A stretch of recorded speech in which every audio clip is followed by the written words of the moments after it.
Socrate. Si je vous dis Socrate, tout le monde connaît Socrate ici.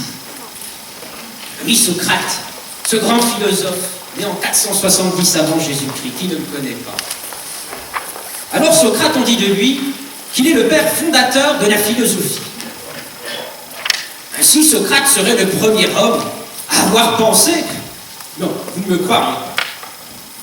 En réalité, lorsqu'on dit que Socrate est le père fondateur de la philosophie, on n'entend pas par là qu'il n'y avait pas de philosophe avant Socrate. Bien sûr que non. Avant Socrate, il y avait des philosophes. On les appelle les philosophes présocratiques. C'est-à-dire les philosophes qui étaient avant Socrate. Mais quelle est la différence entre ces philosophes présocratiques et Socrate pour que l'on dise que Socrate est le père fondateur de la philosophie?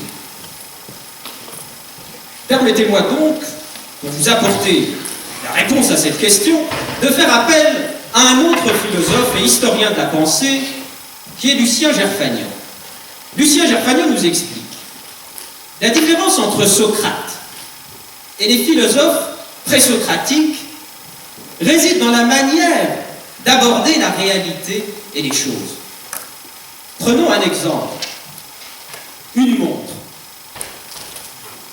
Si vous montrez une montre à un philosophe présocratique, que fera-t-il? Il observera la montre et cherchera à en comprendre les mécanismes. Il s'interrogera donc et se posera cette question: comment fonctionne la montre? Si cette même montre, vous la montrez à Socrate, quelle question se pose-t-il? Alors peut-être se posera-t-il la question comment cette montre fonctionne, mais ce n'est pas là la question fondamentale. La question essentielle pour Socrate, c'est pourquoi y a-t-il une montre? Pourquoi une montre plutôt que rien? Socrate, et là la différence entre Socrate et les philosophes présocratiques. Socrate s'interroge sur le sens des choses, là où les présocratiques s'interrogeaient sur les mécanismes. Socrate se demande pourquoi, là où les présocratiques s'interrogeaient sur le comment. Ces derniers temps, avec les débats sur la loi du travail, la loi El Khomri, nous avons beaucoup parlé de comment. Nous avons interrogé le travail en s'interrogeant, en questionnant le cadre juridique du travail. Comment encadrer l'entreprise, comment l'entreprise doit fonctionner, le rapport avec les salariés. On s'interroge sur le comment, sur les mécanismes, les processus. Ainsi, nous nous comportons beaucoup dans notre rapport au travail comme des philosophes présocratiques. Notez donc le retard que nous avons. Nous n'avons même pas atteint l'an 470 avant Jésus-Christ, ni même l'an 399, année à laquelle, avant Jésus-Christ, année à laquelle Socrate nous a quittés. En effet, nous nous interrogeons, tels des philosophes présocratiques, sur le comment des choses, sur comment parvenir à faire tel ou tel travail, quelles études dois-je faire pour réaliser tel ou tel job, comment, quels sont les mécanismes à partir desquels je pourrais réaliser ce travail bien, etc. Nous nous interrogeons dans notre rapport au travail sur le comment, et très peu sur le pourquoi, sur le sens du travail, le sens de ce que nous faisons. Et c'est précisément pour cela que ce soir, nous vous avons invité. Ce soir, nous vous proposons de vêtir votre conscience de l'habit socratique. Le temps d'une soirée, le temps d'un échange, devenir tous des Socrates et nous poser la question du pourquoi. Pourquoi le travail? Pourquoi les études?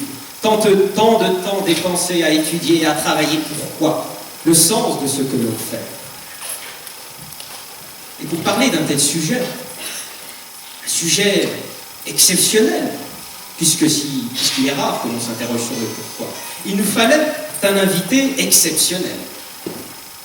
Pour parler d'un aussi beau sujet, il nous fallait un invité à l'intelligence belle.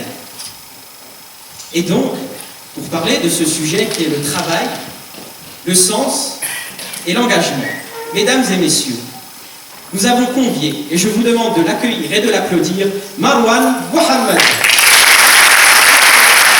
Bienvenue au sein de l'Université Paris-Dauphine. Merci d'avoir accepté notre invitation. Merci à vous, bonsoir à vous tous, merci à Socrate. Les études, c'est notre première partie. Alors avant de vous poser la première question, je vous propose de regarder cette petite vidéo. Nous sommes allés interroger quelques étudiants de Dauphine et nous leur avons posé cette question: pourquoi faites-vous des études? Je vous laisse écouter leur réponse. Je fais des études, c'est pas pour avoir travaillé dans les mêmes conditions que mes parents travaillent, parce que font des métiers manuels. Alors moi je pense qu'en tant que fille, je trouve que c'est important de faire des études pour apprendre, pour ouvrir son esprit, pour apprendre plusieurs choses et surtout pour apprendre un métier. Non, je rigole. Pourquoi faire des... Non, parce que ça m'intéresse, j'aime bien apprendre, que ce soit des maths, de la finance, n'importe quoi. C'était pour commencer à apprendre quelque chose, donc j'ai commencé par là. Faire des études, c'est acquérir une science dont on peut utiliser justement pour être utile à la société dans son ensemble. Et la question est vraiment intéressante parce que je pense que c'est justement dans l'intention qu'on va mettre dans le cadre de notre poursuite d'études qui va en faire les conséquences. Par exemple, on peut rechercher justement la science, faire des études pour être utile à la société et apporter justement une pierre à l'édifice commun. Mais on peut aussi faire des études pour vouloir surpasser, voire écraser les autres. Du coup, le savoir, c'est un pouvoir, mais un grand pouvoir entraîne de grandes responsabilités. Pour s'assurer d'un avenir professionnel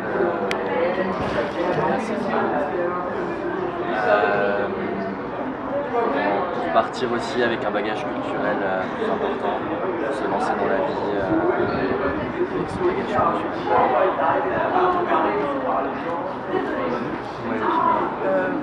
Tout d'abord déjà par rapport aux parents qui exigent les études et aussi pour être sûr d'avoir un meilleur niveau de vie qu'on avait avant et pouvoir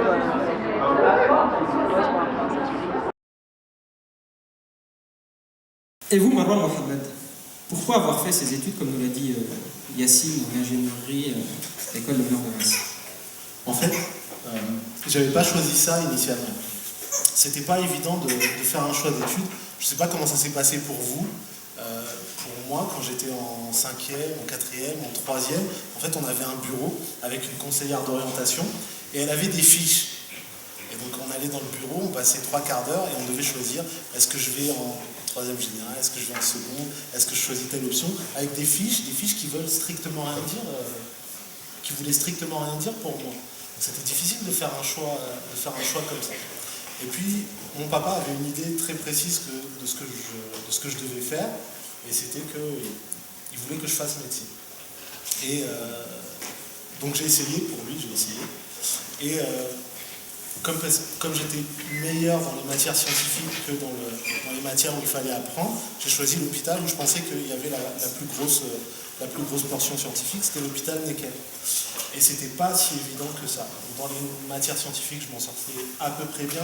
Dans les matières où il fallait apprendre par cœur, hématologie, et ainsi de suite, c'était beaucoup plus difficile. Et donc, malgré tous les efforts, j'ai pas eu le concours, j'ai pas réussi à être dans le nombre de personnes qui sont prises pour passer à l'étape suivante. C'était pas évident, c'était la première fois que je ratais vraiment un examen. Et à l'époque, mon épouse m'a convaincu de reprendre les études que je voulais faire, à savoir des études de mathématiques, et se poser une question très simple. Où est-ce que j'ai les meilleures chances de décrocher un emploi, et quel est l'emploi qui me permet d'avoir la vie financièrement la plus confortable? Et beaucoup plus tard, je me suis posé la question: pourquoi est-ce que c'est ce type de job que je cherchais? Parce que le récit des parents, du moins de mes parents, c'était que après des difficultés personnelles, familiales, économiques, parfois politiques très lourdes, la réussite professionnelle, c'est d'avoir un poste où on est respecté et d'avoir un poste où l'enjeu financier n'est plus un problème. Et donc dans les disciplines différentes qui nous étaient proposées, les mathématiques financières étaient celles qui permettaient d'obtenir les meilleures chances de trouver un emploi et d'avoir un emploi qui était le mieux payé. Et dans les options qui étaient proposées, les mathématiques financières, c'est aussi les probabilités et les statistiques. Et c'était le champ qui, dans les mathématiques, m'intéressait le plus, me passionnait le plus. Et c'est comme ça que j'ai choisi ce parcours-là. Très bien. Si aujourd'hui vous étiez tout juste bachelier, si on devait faire une marche arrière, avec le regard que vous avez aujourd'hui, avec l'homme que vous êtes aujourd'hui, si vous redeveniez tout d'un coup bachelier et que vous deviez refaire un choix d'études, quel serait-il? Déjà, je pense que j'aurais incorporé beaucoup plus tôt tout ce qui est dimension sociale, tout ce qui est dimension éthique, tout ce qui est dimension historique, parce que c'est des choses que j'ai dû apprendre beaucoup plus tard, et ça m'a handicapé dans ma vie professionnelle. J'aurais peut-être fait des choix un petit peu différents si je connaissais l'histoire un peu mieux, si j'avais fait quelques recherches à propos de la finance, de son histoire, de son impact sociétal. Peut-être que j'aurais fait des choix différents.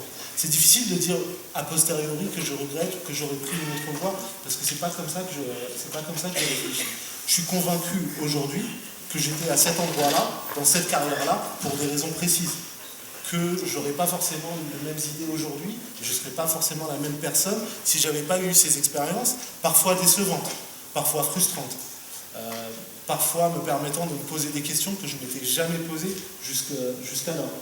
Quand je termine mes études, j'avais 23 ans, et ça faisait à peu près 8 ou 9 ans que je travaillais dans des domaines différents, je faisais des petits boulots et ainsi de suite. Mais c'était la première fois où je sentais profondément un décalage entre ce que je ressentais et ce que je vivais au quotidien. Donc, si je donnais un conseil à un bachelier qui était dans ma situation de l'époque, je dirais que les stats et les probas, c'est une excellente formation et que ça te permet d'interroger le monde de manière particulière, de rentrer dans des sujets avec une approche analytique, que même sur des sujets politiques, sociétaux, de santé ou autres, c'est un bon angle d'attaque et d'analyse. Mais je lui dirais aussi, en même temps que tu apprends à faire des calculs, apprends à vivre, apprends à te comporter, apprends à interroger le monde. Et peut-être que j'aurais rajouté ça à mon cursus à l'époque. Voilà. Donc vous n'aurez rien changé en soi, vous auriez plutôt ajouté. Oui, j'aurais ajouté. Vous n'aurez pas pris une voie différente. Non, je ne pense pas. Très bien, donc aucun regret par rapport à ce parcours-là. Je note, sur la notion des regrets, je ne me dis jamais « et si ». C'est-à-dire que je me dis jamais, voilà, il faudrait absolument que je retourne en marche arrière. Je me dis, voilà ce qui s'est passé, voilà le choix que j'ai fait en fonction des informations que j'avais, voilà pourquoi c'était le bon ou le mauvais choix que m'apprend cette expérience. D'accord ? Et qu'est-ce que j'en fais aujourd'hui ? On vit souvent, quand on regarde rétrospectivement, j'ai l'habitude de dire qu'on vit en marche avant, mais on pense en marche arrière. Donc on se dit et si, et puis on regarde notre histoire personnelle, l'histoire de nos parents, et on se dit voilà, qu'est-ce qu'on va refaire, qu'est-ce qu'on a envie de refaire et qu'est-ce qu'on a envie d'éviter. Comme si ces histoires-là, en fait, elles nous définissaient. Ces histoires, elles ne sont pas des fardeaux, elles ne sont pas des prisons, elles sont des expériences, elles sont des informations. C'est pas une histoire que je porte sur le dos, c'est une histoire qui donne des ailes à mon futur si je suis capable de l'interpréter. Donc je ne vis pas les échecs comme des fins de processus, je vis les échecs comme des informations. Dans telle situation expérimentale, si tu fais tel choix, voilà ce qui se produit. Qu'est-ce que tu en fais? Alors ça, c'est avec le recul. Avec le recul, on peut avoir ce regard en effet sur son passé. Mais aujourd'hui, une personne qui est là, qui doit faire un choix, il se dit quoi? Il se dit j'y vais de toute manière, quoi qu'il en soit, j'aurai un bon résultat puisque je ne regretterai pas de toute manière. Donc il n'y a pas de bon choix. C'est la notion même de choix qu'il faut interroger. C'est-à-dire que on va se mettre ensemble pendant quelques secondes dans une petite expérience. Pensez au dernier choix important que vous avez fait et essayez d'analyser la manière dont vous avez formulé ce choix pour vous-même et ensuite la manière dont vous l'avez fait. J'ai l'impression, quand j'interroge les gens, qu'ils font des choix importants comme s'ils jouaient au loto. On fait des choix comme on prend un pari. Or, il y a effectivement une part d'incertain. Il y a effectivement une part des informations et des connaissances qui sont hors de notre portée au moment où on fait les choix. Mais ça ne veut pas dire qu'on joue au loto ou qu'on prend un pari quand on prend une décision. Et par conséquent, les processus de choix doivent faire intervenir un certain nombre d'éléments d'analyse qui ne sont pas uniquement des éléments d'opinion. Quand on choisit ses études, on ne se dit pas « est-ce que là tout de suite j'aime bien ou j'aime pas les maths ? Est-ce que j'aime bien cette université, la manière dont elle fonctionne, son apparence, j'ai ma copine ou mon ami qui y va ?» C'est pas comme ça qu'on fait des choix. Ou bien c'est des choix en surface, immédiats, d'accord, mais qui, au bout du compte, ne sont pas le fruit d'un consentement profond, ne sont pas le fruit d'une analyse profonde. La semaine dernière, on donnait une conférence en province à Reims, justement sur la notion du choix, et j'essayais d'expliquer que on pense en marche arrière et on vit en marche avant, mais que pour faire des bons choix, des choix qui sont des choix informés, peut-être qu'on devrait faire un peu l'inverse dans la réflexion. Penser en marche arrière, c'est-à-dire partir du futur, partir d'un futur dans lequel on a envie de se projeter, partir du monde dans lequel on aimerait vivre dans 5 ans, dans 10 ans, dans 20 ans, et de dire, pour que ce monde soit possible, quels sont les choix que je dois faire aujourd'hui pour ouvrir cette porte, pour ouvrir cette trajectoire, pour ouvrir ce chemin. Et on voit que toute chose égale par ailleurs, cette façon d'interroger le monde et cette façon de formuler nos choix, en fait, elle fait justement de notre passé une information, un enrichissement, mais elle nous libère pour faire les choix qui permettent les trajectoires futures. Qui a vu dans la salle Retour vers le futur? D'accord.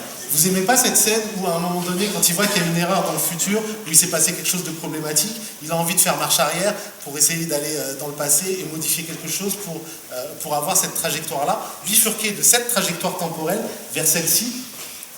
On ne peut pas le faire pour le passé, mais on peut le faire pour le futur, puisque notre présent est le passé du futur.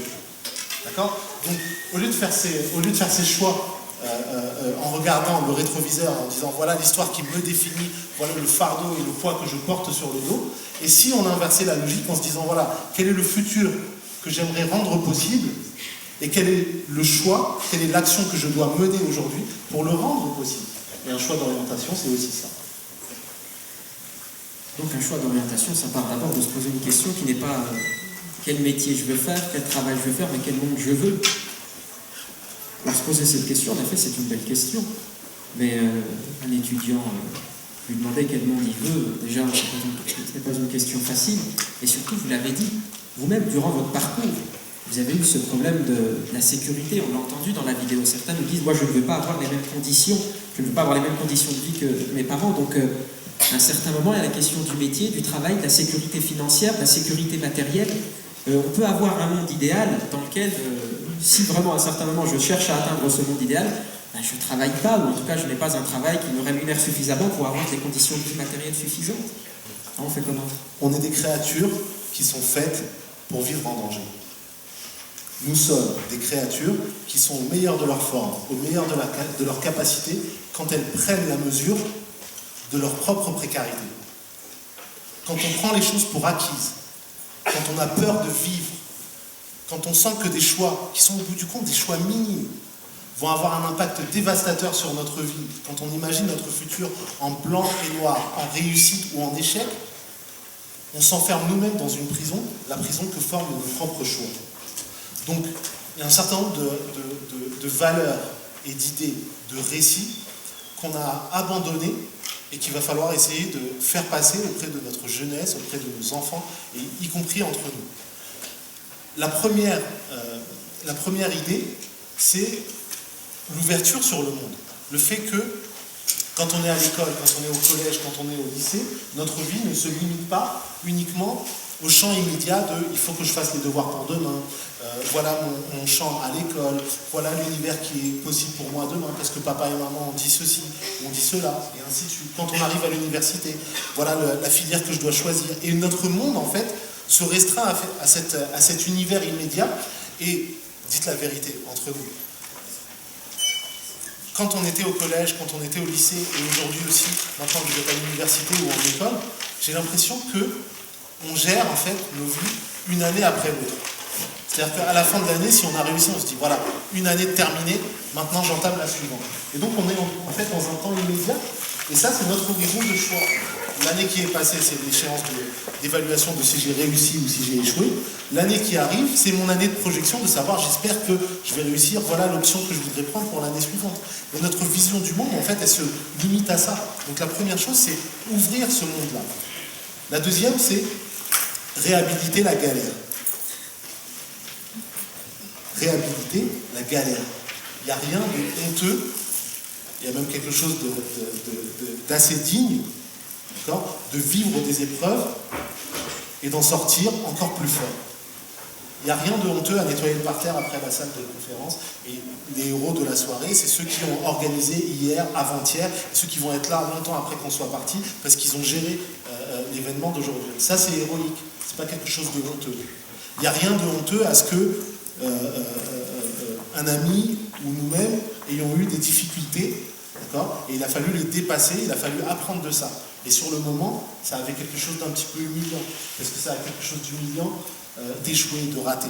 Mais comme je disais tout à l'heure, c'est juste une information. Donc le fait d'avoir fait des petits boulots pour payer ses études, c'est pas honteux. C'est digne, c'est beau. Ça veut dire que malgré les difficultés, malgré la barrière immédiate qui se dressait devant nous, on a été capable de les dépasser. Il n'y a rien de honteux à venir d'un quartier populaire ou d'un quartier en difficulté. Il n'y a rien de honteux à ça. Il n'y a rien de honteux à ce que nos parents ou nos arrière-grands-parents ou notre famille aient eu des travaux difficiles en usine, sur des chantiers, dans la construction de routes. Il n'y a rien de honteux à ça. D'accord ? C'est difficile. Il y a un élément justement de galère à ça. Mais c'est tellement beau d'être capable de dépasser ça. Comme eux l'ont été capables de le dépasser. Et nous aussi, on a nos épreuves et ainsi de suite. Et nous, on doit être capable de les dépasser. Donc ça, c'est un récit qui est marginalisé de manière générale. On prend ça comme un fardeau, on prend ça comme quelque chose qu'on va essayer d'évacuer dans notre parcours. Mais au bout du compte, pour moi, c'est ça qui construit aussi la dignité d'un être humain. Et le troisième élément, c'est de ne pas être, on dit dans le langage financier, averse au risque. L'aversion au risque, d'accord, la peur de faire quelque chose, la peur de décider, la peur de prendre une initiative qui peut modifier notre environnement, notre confort immédiat, d'accord, cette peur-là, il faut s'en débarrasser. Il faut la juger comme une information, mais elle ne doit pas nous bloquer dans nos choix. Il va se passer quoi si on perd notre confort ? Si je fais ce choix d'études et que ce n'est pas le bon, il va se passer quoi ? Le monde va s'écrouler sur ma tête ? Si c'est le mauvais job, il va se passer quoi ? Je vais aller dans le purgatoire des gens qui avaient fait le mauvais choix professionnel. C'est ça qui va se passer. Je vais monter tel projet d'entreprise, l'idée c'est pas la bonne. Il va se passer quoi? Mon monde se termine? Non.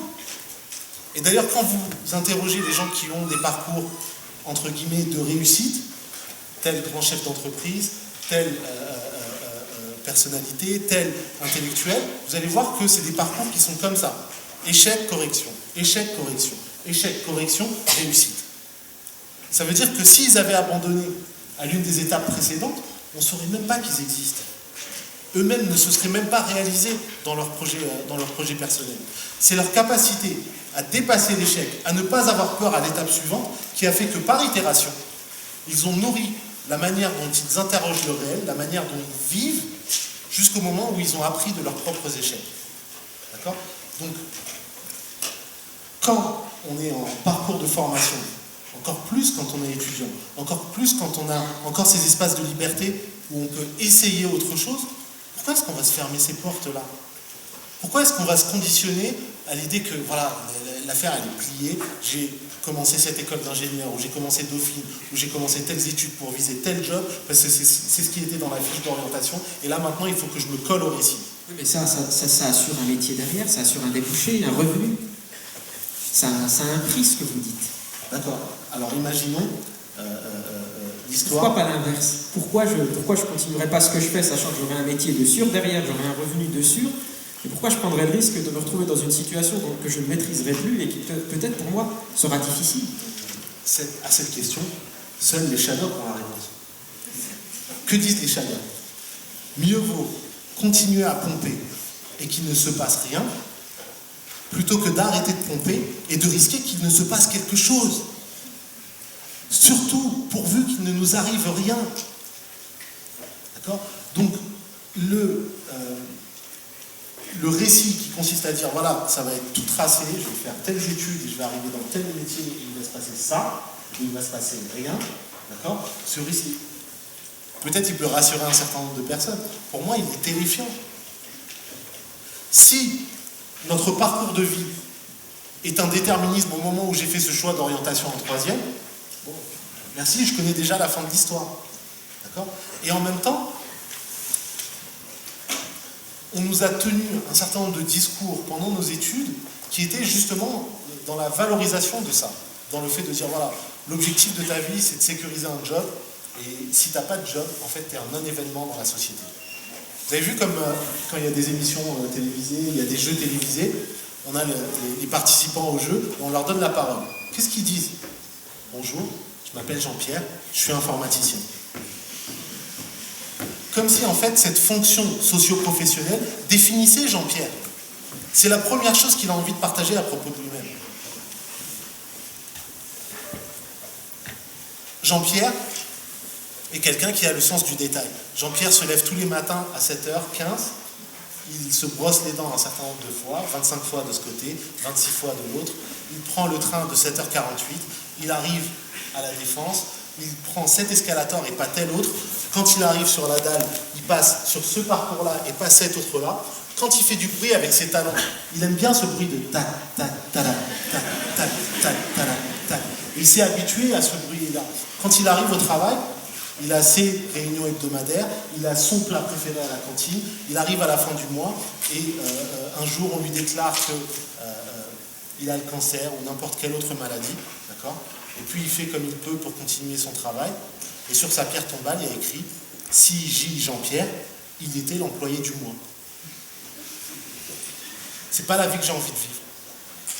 Je ne sais pas pour vous. Donc, avoir un travail, avoir une sécurité financière, construire un environnement qui est un environnement où on peut se sentir à l'aise, en confort, c'est important, c'est nécessaire, encore plus quand on se projette dans une vie familiale et ainsi de suite. Mais on ne va pas quand même écrire la fin de nos vies au moment où on écrit nos CV. Je ne sais pas pour vous, j'attends tellement plus de la vie. Donc en fait, ce que vous nous dites, c'est que, à la question que je vous pose, comment réfléchir à notre cursus d'études, comment réfléchir aux études, à notre projet professionnel, vous nous dites d'abord réfléchissez au sens de votre vie. Et d'ailleurs, ce que vous nous dites là rejoint le résultat d'une étude qui a été faite par des professeurs de l'INSEAD. Ils sont allés interroger des étudiants de MBA 10 ans après leurs études, 10 ans après avoir obtenu leur diplôme. Et le professeur qui mène l'étude, le professeur Jennifer Petriglieri, qui est professeur en comportement organisationnel, tire la conclusion suivante, et qui vient conforter ce que vous nous dites, M. Marwan Mohamed. Tous les diplômés ont apprécié d'être gratifiés et valorisés pour leur travail. Mais très vite, ces aspects sont devenus insuffisants pour entretenir leur motivation et leur sentiment d'accomplissement, sauf s'ils étaient associés à des activités professionnelles ayant un sens à leurs yeux, à savoir un travail correspondant à la fois à leurs intérêts et à leurs aspirations, à travers lequel chacun a eu la possibilité de faire une réelle différence. L'expérience du sens a exercé un attrait bien plus fort que la promesse pécuniaire et les postes dans les carrières de ces diplômés, et leur choix le reflète clairement. Plus loin, elle dit et elle conclut, cette étude met clairement en évidence le fait que parfois, et je vous demande votre avis sur ce qu'elle va déclarer là, les forces qui nous font aller de l'avant ne nous tirent pas nécessairement dans la direction que nous voulons ou devons prendre. Ce que nous voulons, ce que nous devons, c'est la dualité dans laquelle, pendant toute notre vie, on essaie de se situer.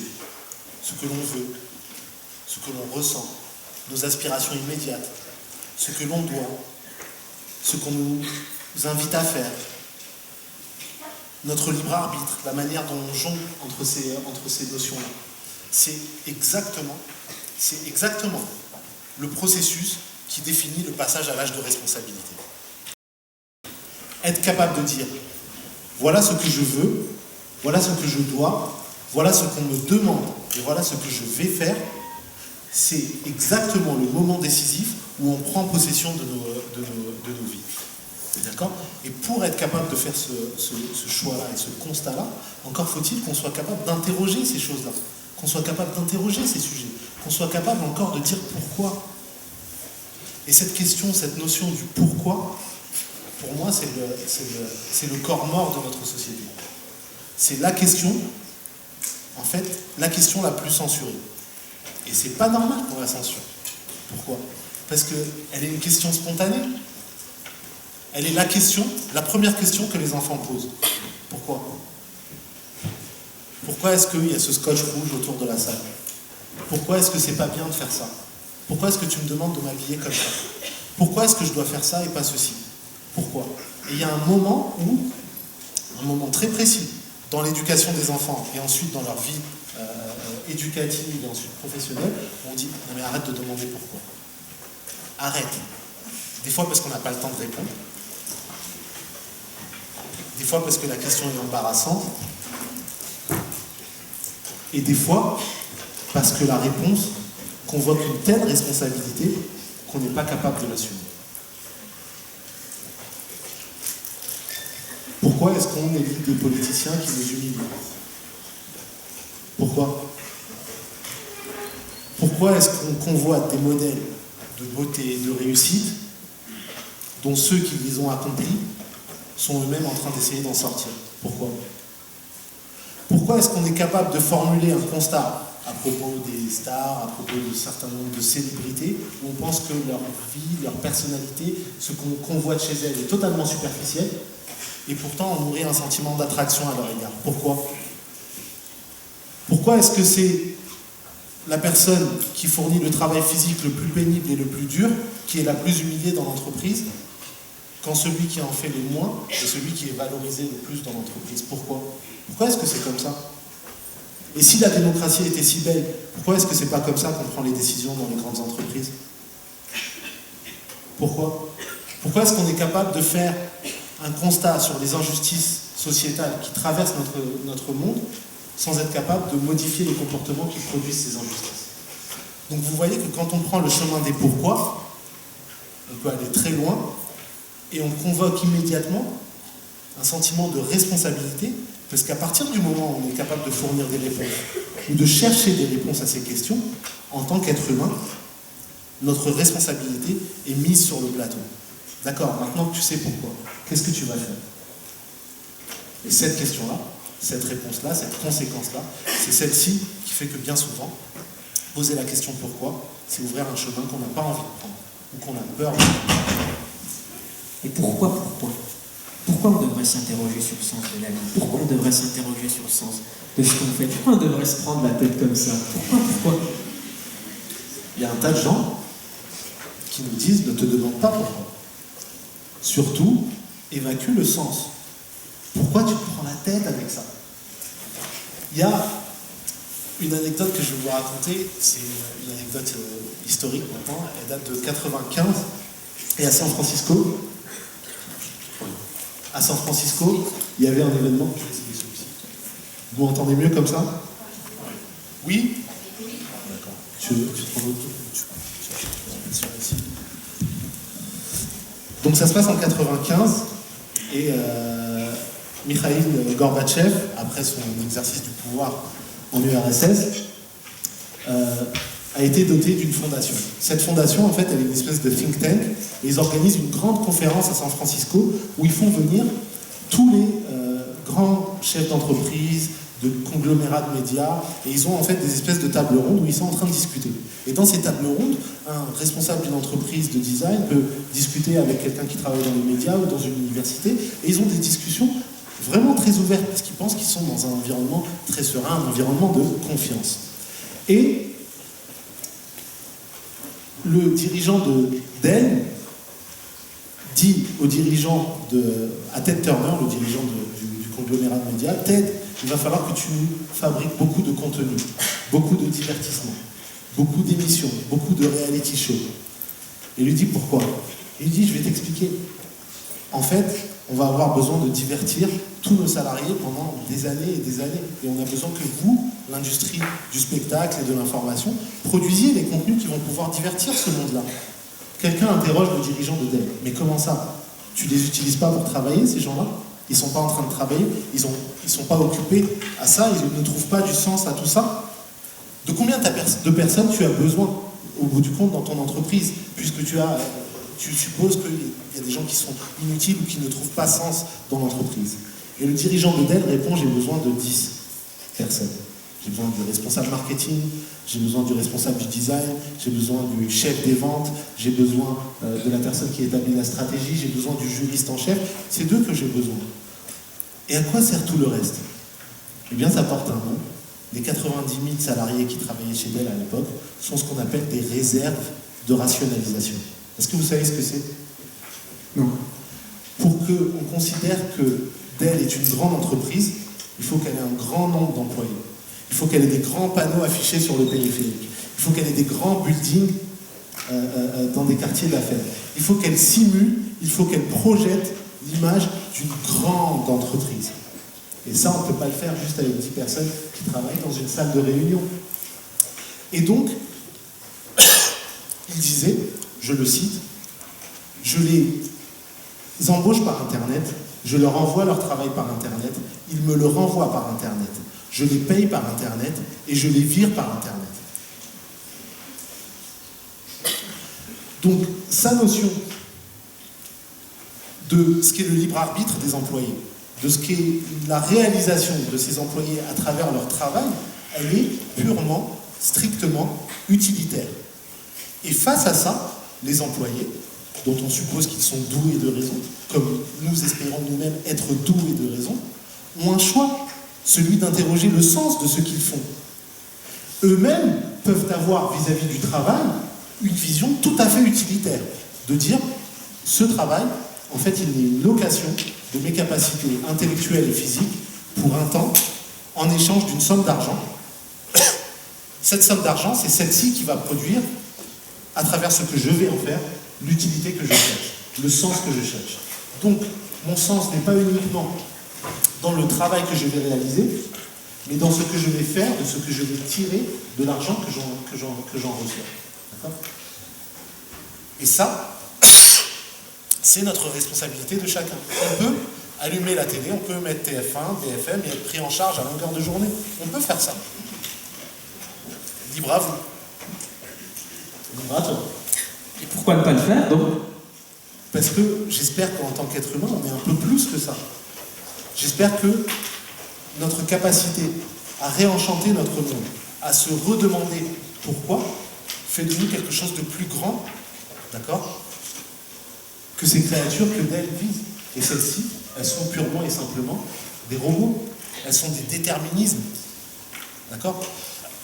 À partir du moment où ils n'ont plus la capacité d'interroger leur monde, de se demander pourquoi, de faire leur propre choix de manière consentie, d'essayer d'être plus grand que juste les machines prévues, les créatures prévues pour faire telle mission, de telle heure à telle heure, avec tel divertissement, et tel objectif de vie, et tel âge de retraite, c'est à ce moment-là, c'est quand ils questionnent ce schéma-là, qu'ils reprennent possession de leur vie, qu'ils redeviennent des créatures de libre arbitre, qu'ils redeviennent, au bout du compte, des êtres humains. Donc, on s'interroge sur le monde tel qu'il est. Donc, avec le savoir, ça va nous aider à construire, en fait, ce sens de la vie, le sens de la vie que l'on veut.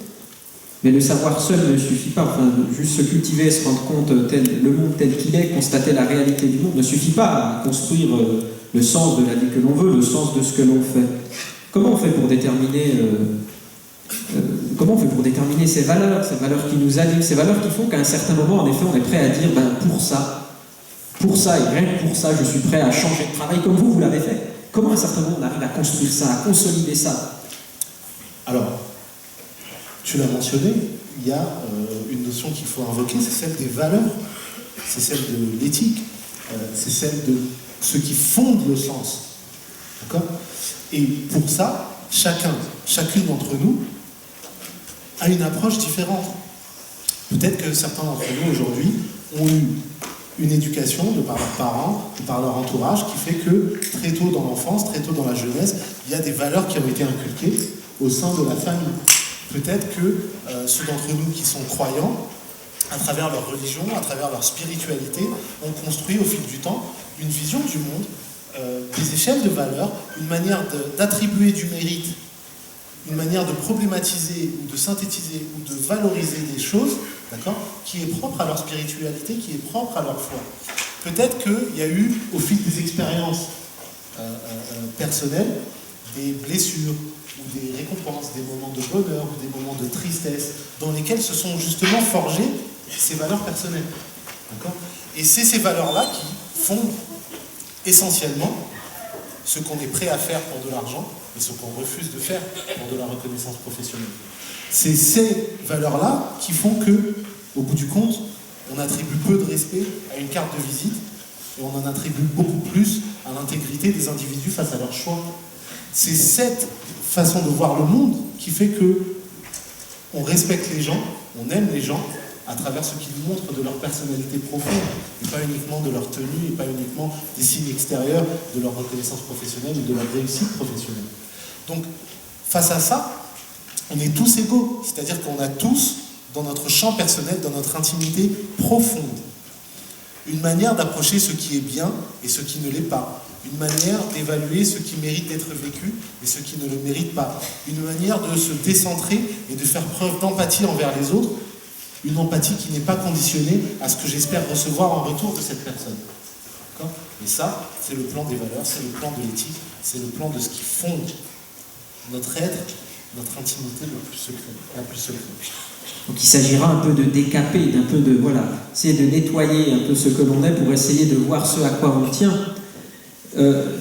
Est-ce que vous pensez que, donc ça va être le premier travail, ça va être un travail très personnel. Est-ce que vous pensez qu'il y a des valeurs, des principes qui, au-delà de ce travail personnel, sont des valeurs universelles ? Ça a été difficile de les formuler au début, pour une raison simple. Est-ce que quelqu'un, je ne sais pas, peut-être, est-ce que quelqu'un a déjà pris le temps, juste pour lui-même ou pour elle-même, de mettre sur papier, de dire, voilà, quelles sont mes valeurs ? C'est quoi les 5 ou 6 ou 7 ou 10 valeurs dont je pense qu'elles sont essentielles dans ma manière de vivre, dans celui ou celle que j'aimerais être, dans la vie que j'aimerais mener. Qui a fait cet exercice ? D'accord ? Vous voyez qu'on est quelques-uns, on n'est pas une majorité. D'accord ? Et c'est uniquement il y a quelques mois ou quelques années que j'ai été capable de formuler de manière assez simple ce que je pense être un certain nombre de valeurs qui sont universelles. Elles sont simples, elles vont vous paraître très innocentes. La première, c'est le partage. Partager, comprendre que le don ne nous fait jamais perdre. Ça, c'est une valeur universelle. J'ai pas vu de civilisation dans laquelle, sur un certain laps de temps, les gens disent et assument, franchement, il ne faut rien partager, et sur le long terme, ça paye. Et c'est bien, ça vaut le coup. En tant que tel, c'est bien. Si, c'est bien. Ils le font parfois en pratique, mais pour eux-mêmes et en leur fort intérieur, ils ne valorisent pas ça. Et ils aimeraient que les autres partagent avec eux. La deuxième valeur, c'est la transmission. Le fait de transmettre du savoir, transmettre de l'amour, transmettre de l'émotion, transmettre des expériences. Ça, c'est quelque chose qu'on retrouve dans toutes les cultures, dans toutes les spiritualités, dans toutes les appartenances. D'accord ? Le désintéressement, c'est une valeur qu'on trouve également de manière universelle. Comprendre que pour que les choses reprennent toute leur sincérité, on ne doit pas leur associer une rétribution, une récompense nécessairement. D'accord ? Donc cette valeur de désintéressement envers l'autre, ça aussi c'est une valeur universelle. Et donc il y en a un certain nombre comme ça, mais on n'est pas immédiatement, spontanément capable de les formuler.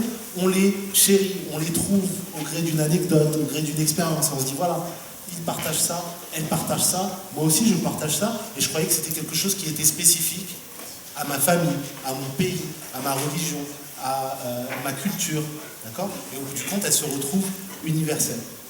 Donc voilà quelques valeurs que je pense qu'elles sont partagées par tous et toutes aujourd'hui. Et voilà pourquoi, dans les schémas d'éducation, ça fait partie des choses qu'il est bon de transmettre aux enfants et qu'il est bon d'interroger quand ils sont capables de formuler le même des questions et de répondre. En réalité, à la question comment choisir ses études ou comment choisir son travail, vous me répondez comme Socrate, connais-toi toi-même, apprends à connaître ton parcours, apprends à connaître toi humain, apprends à connaître ce que c'est qu'être humain, c'est ça ? Oui, sauf que moi je ne l'ai pas trouvé chez Socrate, mais chez Batman, chez Rocky, dans Retour de le futur, chez MacGyver, et dans ce qui forgeait ma culture d'enfant, ma culture d'adolescent, ma culture de jeune adulte. C'est seulement beaucoup plus tard que j'ai été capable de le verbaliser ou de dire voilà, ça c'est comme Socrate a dit.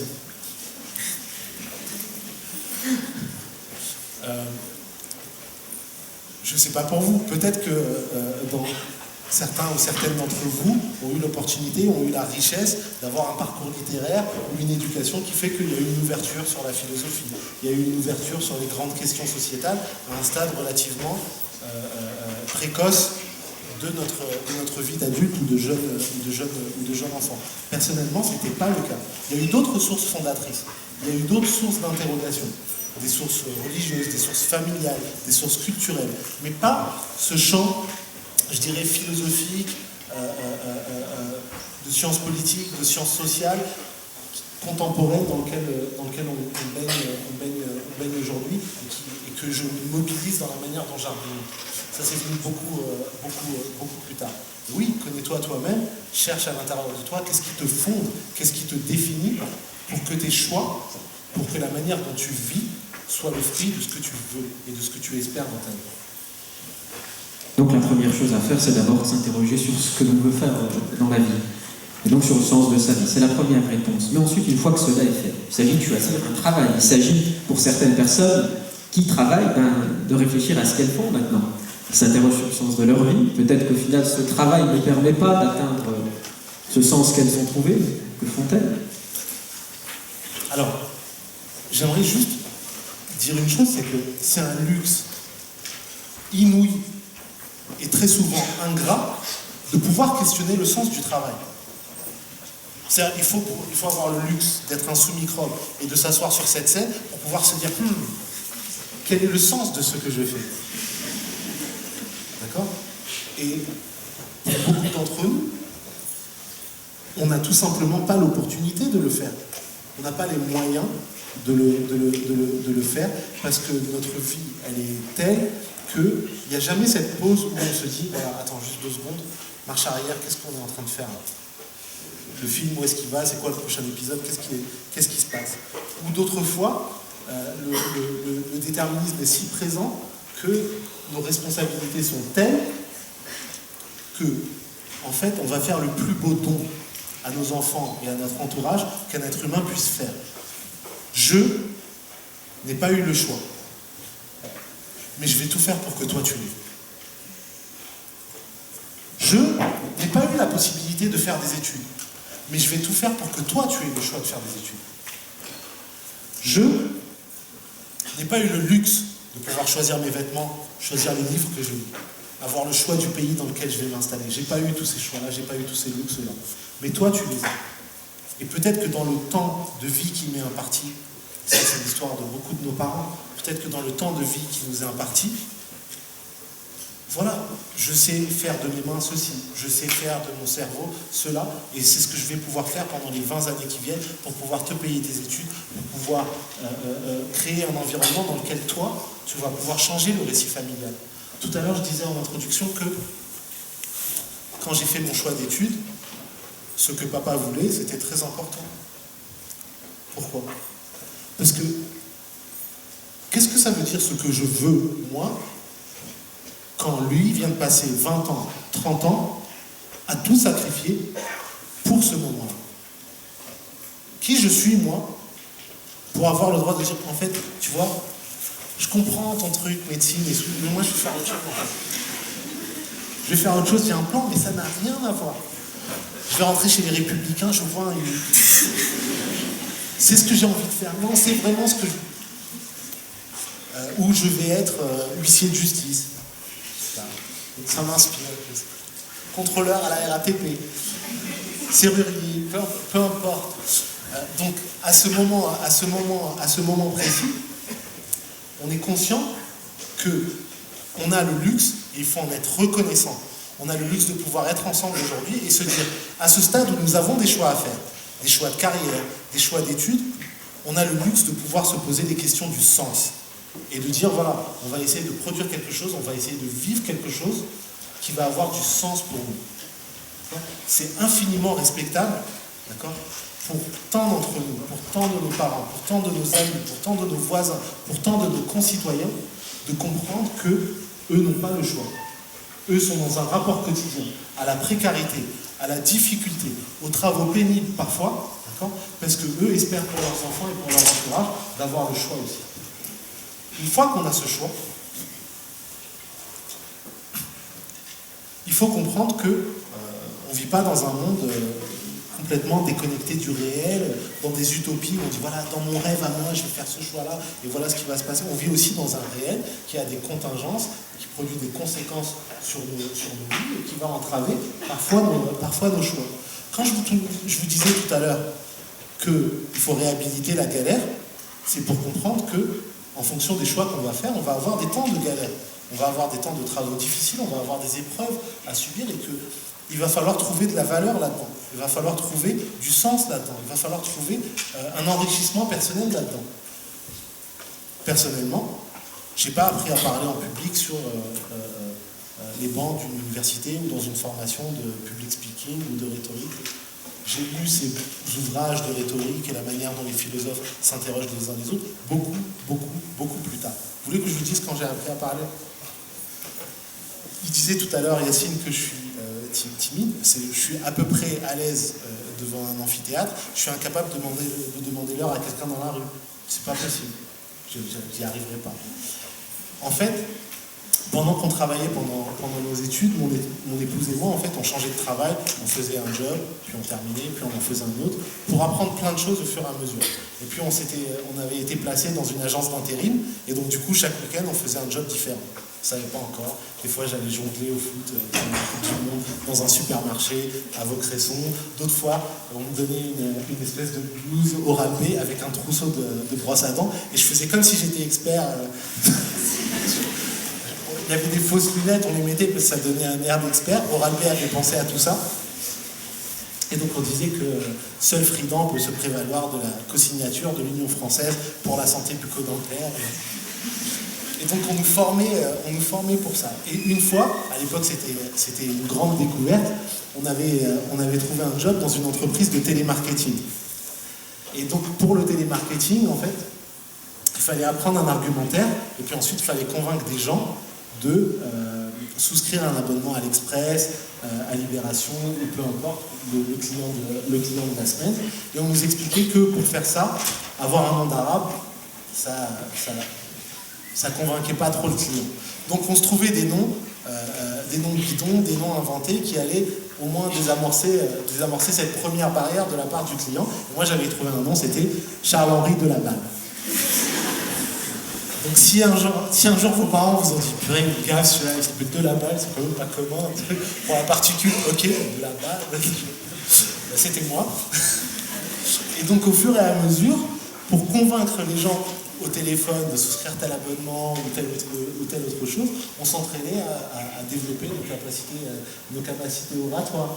Et si je n'avais pas accepté ce job pourri, je peux le dire aujourd'hui, je n'aurais pas forcément appris à être à l'aise dans le dialogue interpersonnel avec les gens.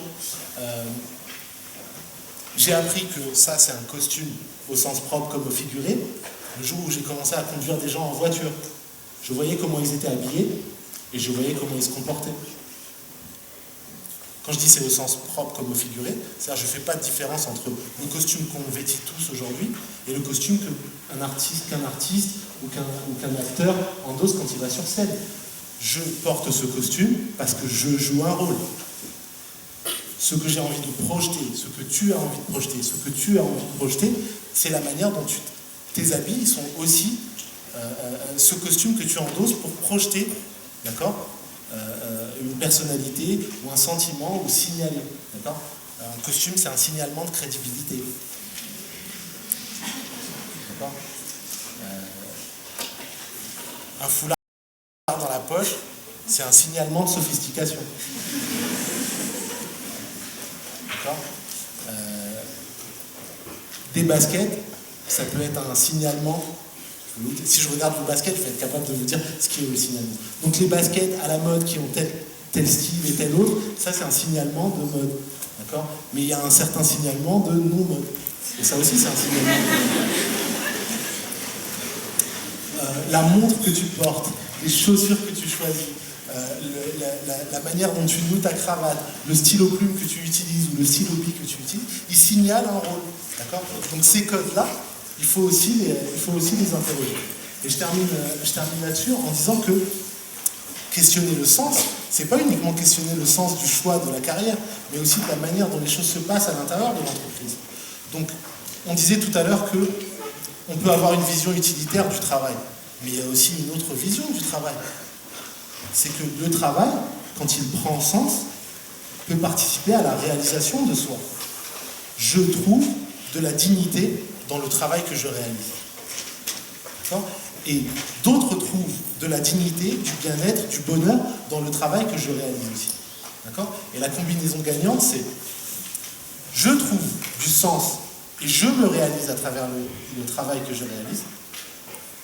La personne ou des personnes ou une humanité entière bénéficie du travail que je réalise.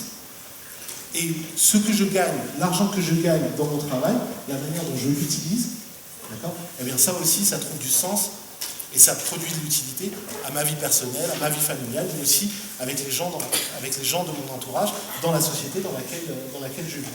Et pour pouvoir avoir cette espèce de triangle-là, il faut tout interroger. Il faut interroger les codes vestimentaires, il faut interroger à quoi sert la réunion, il faut interroger les choix de marketing dans l'entreprise, il faut interroger pourquoi on ne fait rien. Il faut interroger pourquoi est-ce qu'on traite telle personne de telle sorte et telle autre d'une autre manière. Il faut interroger tout le temps. Donc il faudrait apprendre à dire pourquoi, comme on disait tout à l'heure.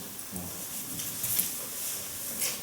Et donc vous nous dites de nous réinterroger, de nous demander voilà, le sens de ce que l'on fait, pourquoi je fais ça. Mais vous savez, ça prend du temps. Ça prend du temps de se demander, de répondre à ces questions-là, à ces questions du sens.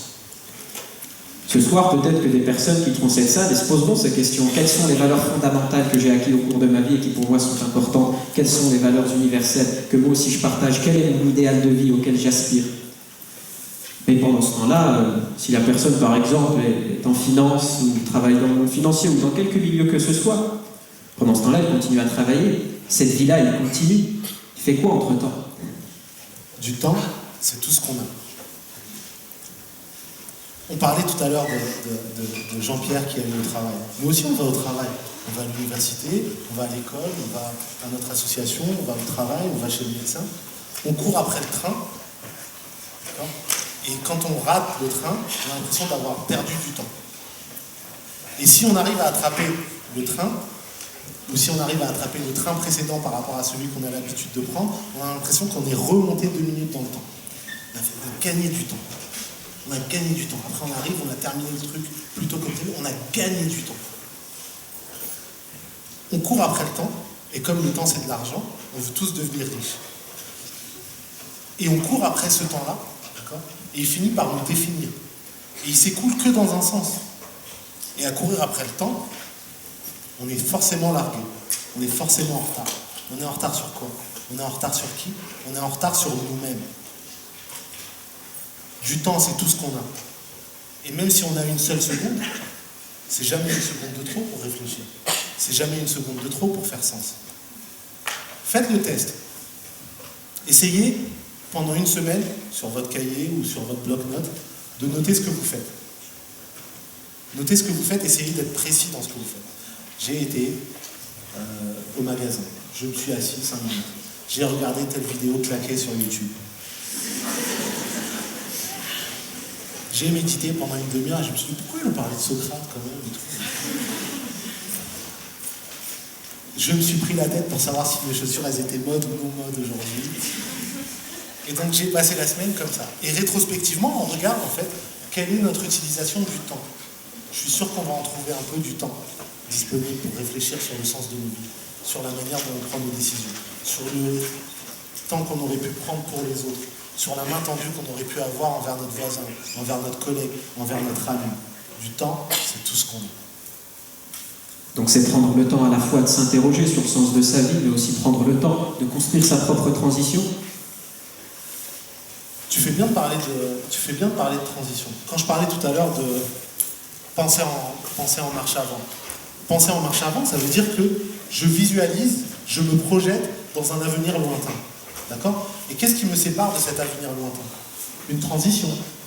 Donc je dois accepter l'idée que j'ai un chemin à parcourir. Et ça veut dire qu'il va falloir avoir là aussi la discipline d'endurer, de supporter un certain nombre de moments, un certain nombre de temps, un certain nombre d'épreuves qui sont difficiles. Je suis sûr que vous avez l'expérience d'un prof qui est parfois difficile. d'une collègue ou d'une amie qui est parfois difficile. Mais il va falloir composer avec lui, avec elle, le prof qui est génial, comme celui qui est ennuyant, la collègue qui est un peu pénible, comme celui qui est encourageant, d'accord ? Et ça fait partie du travail, du chemin de transition. Et puis aussi, je suis désolé de dire ça, des adultes, on ne devrait pas le dire, mais on a le droit de s'amuser un peu dans ce qu'on fait, dans ce qu'on étudie, dans le travail. On a le droit aussi de mettre un peu de magie là-dedans, de mettre un peu d'espoir là-dedans, de mettre un peu d'étincelles et d'étoiles là-dedans. Et quand il n'y en a pas, on peut les inventer. Vous voulez que je vous raconte comment j'ai inventé des petits moments de rigolade au travail? Quand j'ai commencé à travailler dans la finance, j'ai commencé par la Société Générale.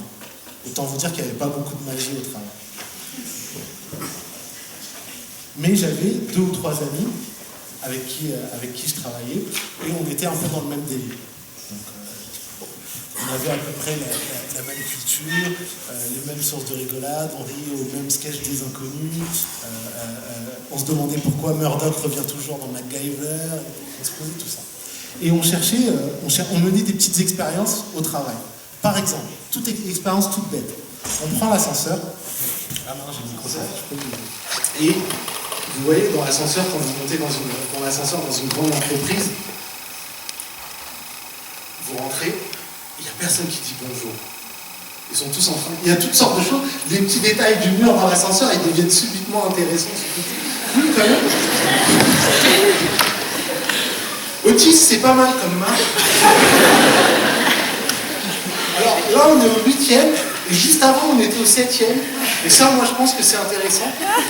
Dans mon bloc-notes avec Socrate, je vais mettre ça. Tout pour pas dire bonjour, tout pour pas se regarder dans les yeux, tout pour pas se dire un mot gentil. D'accord? Donc, avec mon ami, quand on montait dans l'ascenseur, on faisait l'expérience. Un jour, c'est moi qui disais bonjour, l'autre jour, c'est lui qui disait bonjour, et on tirait des conclusions devant tout le monde. Donc, on rentre, bonjour, personne ne répond. Tu vois, c'est pas parce qu'on est plus riche qu'on est plus poli.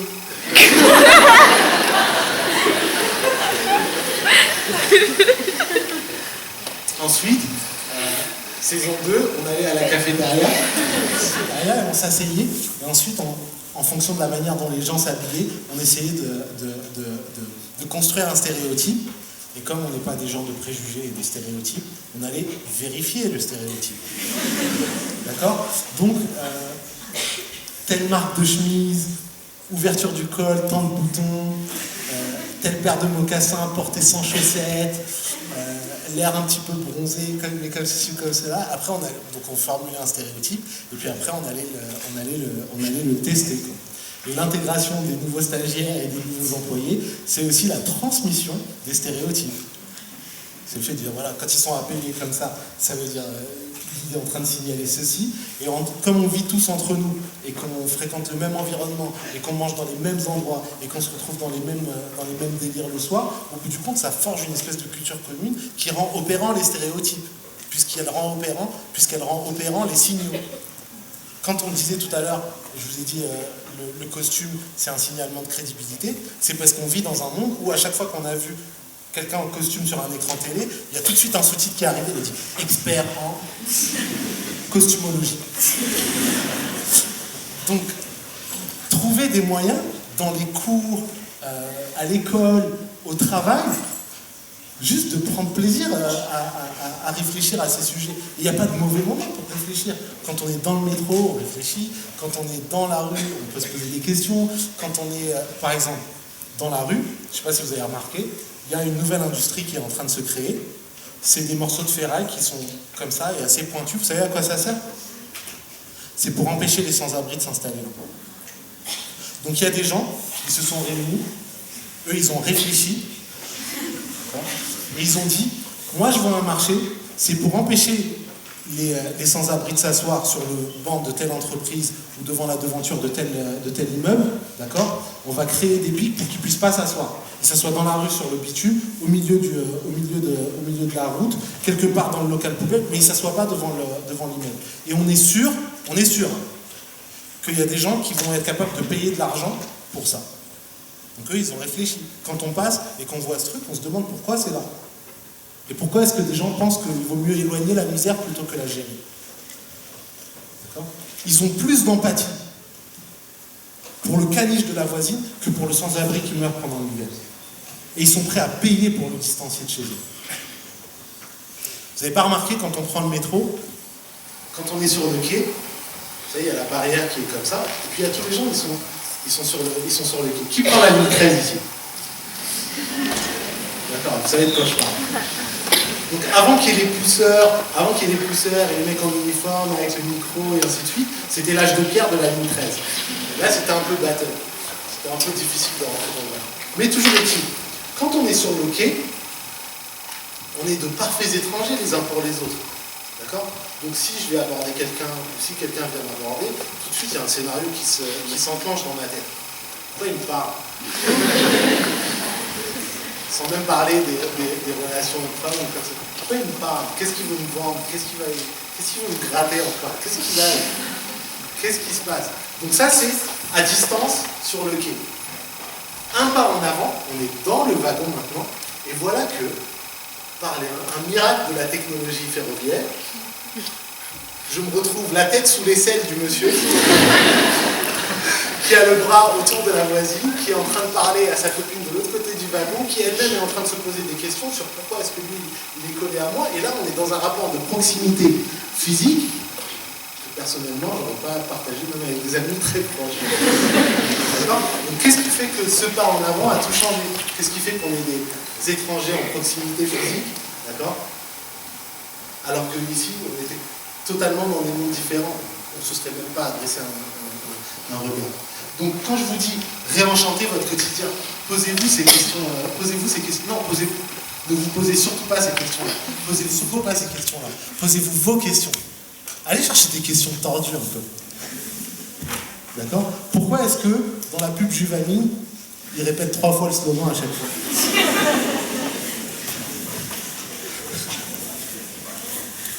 Pourquoi? Quelqu'un a une réponse ou pas? Ouais. J'ai toujours... Toi, tu sais? Pour que les gens s'impriment. Ok, donc on répète 3 fois, on les conditionne. Peut-être qu'à la 3e fois, ils vont acheter plus. Moi, à la 3e fois, j'ai dit jamais. C'est simple, vous m'avez tellement que jamais j'achète votre truc.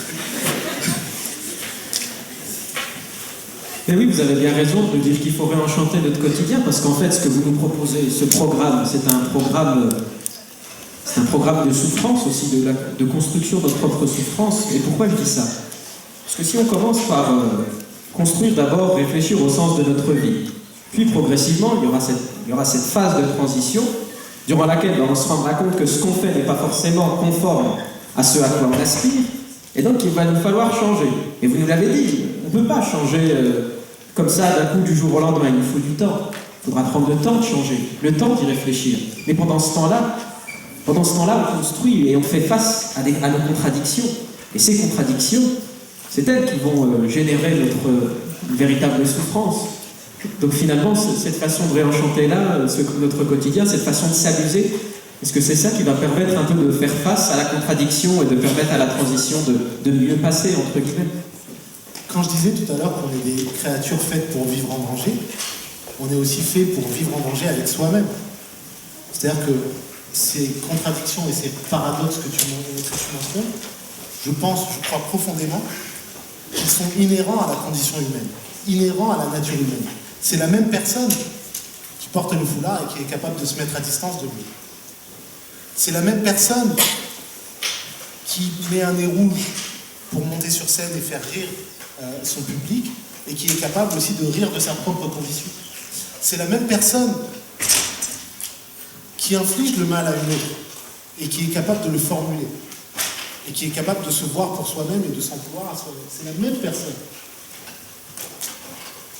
On fait les pires et les meilleures choses dans nos propres vies. On n'a pas dans la salle, genre la proportion des gens méchants, ils sont là, par là, eux c'est les méchants, là c'est le groupe des gens qui vont rater leur vie, ça c'est la petite élite qui a réussi. On est les mêmes.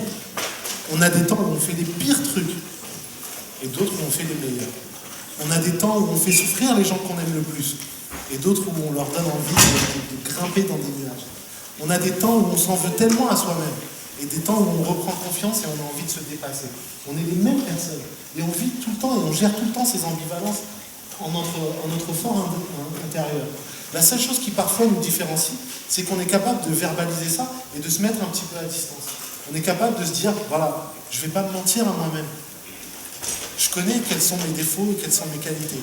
Je vais essayer de garder mes défauts sous contrôle, de les domestiquer au bout du compte, et d'essayer de magnifier et de développer encore plus mes qualités. Et d'aller chercher un certain nombre de qualités que je n'ai pas encore et que j'ai besoin de développer. Et qui vont être le pendant de certains de mes défauts ou autres. Mais ce travail sur soi-même, il commence juste par un effort de lucidité, de dire voilà, je ne vais pas vivre dans un film où je me raconte une histoire à moi-même. On ment tellement aux gens, on se ment encore plus à soi-même. Donc cette souffrance que tu décris, elle naît aussi de l'incapacité à se faire face et à se supporter soi-même sans nier ses propres défauts. Et à dire, j'ai pas besoin que les autres sachent comment je suis quand je suis moche. J'ai pas envie qu'ils le sachent. Mais j'ai besoin de le savoir. J'ai besoin de me faire face à moi-même pour pouvoir me corriger, pour pouvoir me contrôler. J'ai besoin de faire face à mes fragilités pour pouvoir les dépasser. Je ne vais pas les nier. Je ne vais pas les évacuer.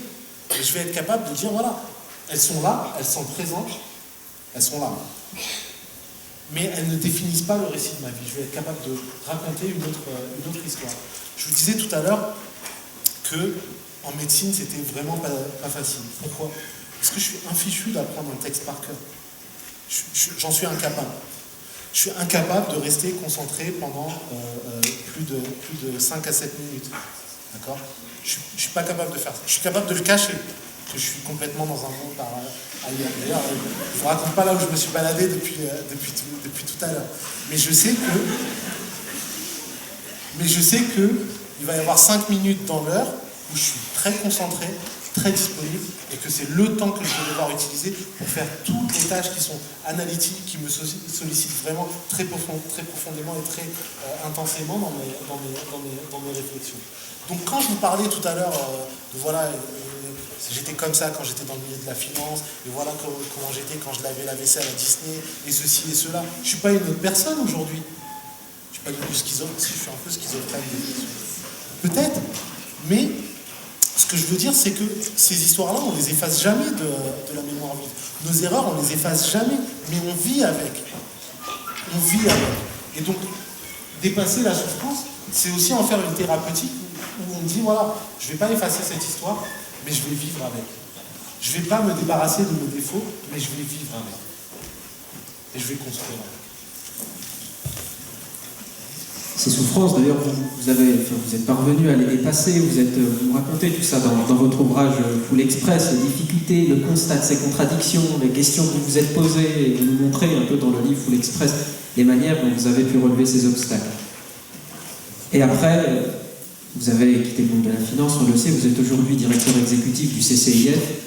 Dans quelle mesure aujourd'hui votre métier fait-il sens et dans quelle mesure est-il plus différent, en tout cas est-il différent de ce que vous faisiez comme trader? Vous vous levez toujours le matin à la même heure, non? Vous empruntez toujours le même trajet, vous avez aussi ces automatismes, non? Donc dans quelle mesure ça fait plus sens pour vous? Je me lève un peu plus tôt et je me couche un peu plus tard. J'ai pris quelques kilos et quelques cernes aussi. Mais tu as raison de dire que l'intensité du travail, elle est la même, si ce n'est plus.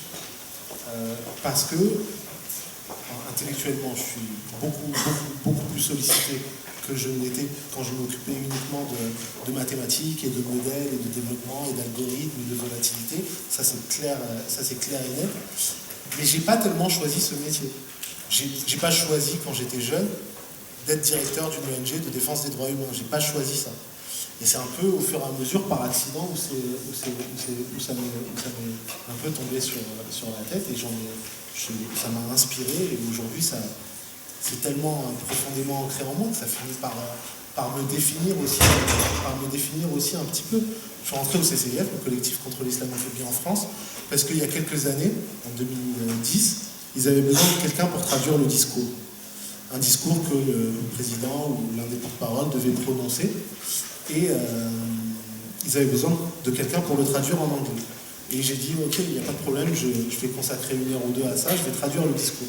Sauf qu'en lisant le discours, les chiffres et les statistiques et les cas qui étaient mentionnés m'ont interrogé. Je ne pensais pas que, en 2010, on pouvait rejeter des gens de cette manière pour un symbole religieux, parce qu'ils croient en Dieu, ou parce qu'ils n'ont pas le même régime alimentaire. Je ne pensais pas qu'on pouvait virer quelqu'un de l'université en lui expliquant que c'est pour son bien. Je ne pensais vraiment pas que c'était possible. Et en même temps, les chiffres me titillaient, parce que statistiquement, ils n'étaient pas significatifs d'un point de vue méthodologique. Et je me disais, voilà, il faut que je regarde dans le détail. Et de fil en aiguille, je me suis investi comme bénévole. Puis j'ai été le porte-parole de l'association pendant quelques années, avant de rejoindre le SCE en tant que diplomate et conseiller là-bas. Mais j'ai un peu l'impression que toutes les épreuves précédentes, toutes les expériences professionnelles précédentes m'ont préparé en fait pour ce moment-là. Quand je dis je trouve du sens dans ce que je fais, c'est que je trouve une application directe de ce que je sais faire en analyse, en mathématiques, en rédaction, en stratégie, dans mon travail de directeur au CCIF. J'essaie de faire en sorte que notre association ne soit pas une association de plus juste militante, qui critique et qui n'a rien de constructif à produire. J'essaie de faire en sorte que les constats et les analyses que l'on produit en matière de racisme, de violation de droits humains, d'approche juridique, de résolution de ces incidents soient professionnalisés, solides, fiables, tout en gardant un facteur humain qui est au centre de notre relation avec les victimes. Les gens, quand ils nous appellent, on ne les gère pas comme un service client d'une compagnie d'assurance, même s'il y a des compagnies d'assurance qui sont vraiment excellentes dans leur rapport aux personnes en situation de sinistre et d'accident. Mais on essaie de faire en sorte que vraiment il y ait immédiatement un soutien psychologique, amical, fraternel de la personne qui vient de vivre une épreuve difficile. Et en même temps, avec le même sérieux et la même empathie, on va ensuite produire des rapports, aller vers des gens qui ne comprennent pas qu'ils sont en situation de causer du tort aux autres, rentrer en médiation avec eux, et ainsi de suite. Et donc du coup, c'est comme si, je sais pas, si j'ai fait peut-être 50 expériences professionnelles ou 60 différentes dans ma vie, chaque composante, en fait, elle rentre en ligne de compte et elle me permet de m'exprimer dans mon travail. Et j'ai l'impression que je suis enfin réconcilié avec ce que j'ai envie de faire. Je suis le même quand je suis avec vous et qu'on sourit et qu'on rigole que quand peut-être le semestre prochain je serai en train d'enseigner ici pour enseigner les stats et quand je suis au travail et je suis en train de construire la stratégie de communication ou la stratégie diplomatique qu'il faut avoir à l'ONU ou au SCE ou ailleurs. Et ceux d'entre vous qui sont dans la salle et avec qui j'ai la chance de pouvoir travailler, je pense qu'on est la même personne en dehors et sur cette scène. Donc ça a pris, entre le moment où j'ai signé mon premier contrat de travail, je n'avais pas de contrat de travail parce que je travaillais au noir quand j'avais 14 ans et maintenant, ça a pris à peu près 14 ans d'être là où je sens que voilà, c'est ça ma mission spéciale à moi. Et en quelque sorte, est-ce que vous trouvez qu'aujourd'hui, à travers ce travail, plus qu'avant, lorsque vous travaillez dans les salles de marché, que vous vous engagez finalement, qu'aujourd'hui, pour vous, travailler, c'est s'engager au service de vos valeurs, s'engager au service de cet idéal, s'engager au service de la justice, en l'occurrence, pour ceux qui vont concerner, ce qui vous concerne. Et c'est exactement le parcours que, rétrospectivement, je recommande à tout le monde d'essayer de produire pour lui-même. Comment? Je ne vous demande pas de passer par trader, ensuite faire ceci. Surtout pas, faites pas ça. Faites ce qui vous plaît, vous. Essayez de faire des choix qui sont des choix informés. Quelque chose qui va rendre Fatima, la plus belle Fatima qui peut être. Tu t'appelles Fatima, sois la meilleure que tu peux être dans ton domaine. Maud, sois la meilleure dans ce que tu peux faire. Badia, sois la meilleure dans ce que tu peux faire. Pierre, sois le meilleur dans ce que tu peux faire. Et la meilleure vie que tu puisses vivre. Et quand tes choix professionnels sont en cause par rapport à ça, ce que tu fais de tes journées et de tes soirées est en cause par rapport à ça, tu passes d'un statut à un autre. Lequel?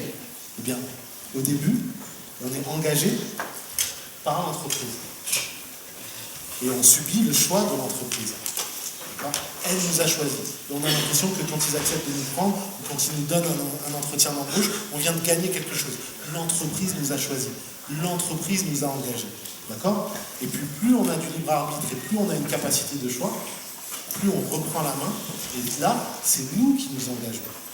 D'accord? Le S apostrophe avant s'engager, d'accord, c'est le S du libre arbitre. C'est moi qui choisis de m'engager. C'est toi qui choisis de t'engager.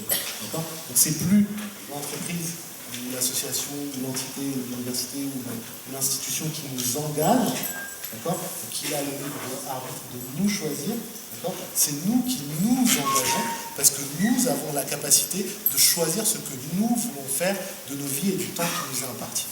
Donc si on devait définir au bout du compte l'âge adulte ou l'âge de la maturité ou l'âge du choix, c'est de passer à être engagé, à s'engager soi-même dans un projet, dans un mode de vie, dans une vision sociétale.